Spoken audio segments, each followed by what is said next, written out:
Hello guys, আসসালামু আলাইকুম রহমতুল্লাহি ওবারাকাতু।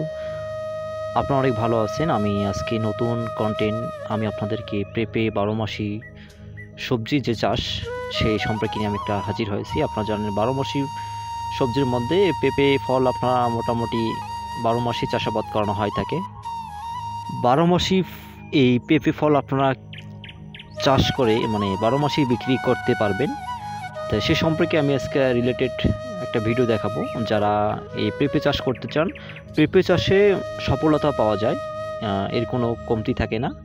তা আমি আপনাকে দেখাচ্ছি মানে পেঁপে চাষ করতে হলে আপনাকে মানে পুরুষ গাছের দরকার হয়, কেন দরকার হয় আর পুরুষ গাছ কোনগুলো সেটা আপনাকে আমি দেখাবো। আর অনেক ক্ষেত্রে অনেকেই গাছের আগা ভেঙে দেয়, সেক্ষেত্রে আগা ভেঙে দিলে কি হয় মানে গাছের শাখা প্রশাখা বৃদ্ধি পাওয়ার ক্ষেত্রে সেক্ষেত্রে ফল ভালো ধরে না, এই একটা বিষয়।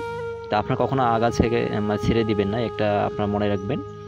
দেখেন আগা ছেড়ানোর পর কিন্তু এই যে এগুলো হচ্ছে মানে কুশি বৃদ্ধি পেয়েছে কিন্তু সেগুলো ফল আসবে না, এটা হচ্ছে পুরুষ গাছ। আপনি যখন জমিতে এককভাবে যখন চাষাবাদ করবেন হারভেস্টিংয়ের ক্ষেত্রে তখন ওই পুরুষ গাছের দরকার আছে, মানে 10টি গাছের পরপর একটি করে পুরুষ গাছ, কারণ পরাগায়ন ঘটানোর ক্ষেত্রে এই গাছের প্রয়োজনটা বেশি হয় থাকে। তাই এর জন্য আপনারা কি করবেন মানে এই দেখেন মানে পুরুষ গাছ কোনগুলো, যখন একটি গাছের অনেকগুলো গুচ্ছ আকারে যখন এই ফুল থাকবে সেটা হচ্ছে পুরুষ গাছ।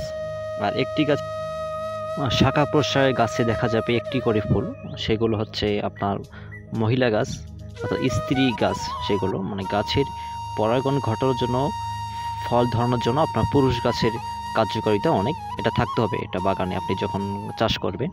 আর আমার ভিডিওগুলো কেমন লাগে আমাকে কমেন্ট করে জানাবেন। ধন্যবাদ সবাইকে।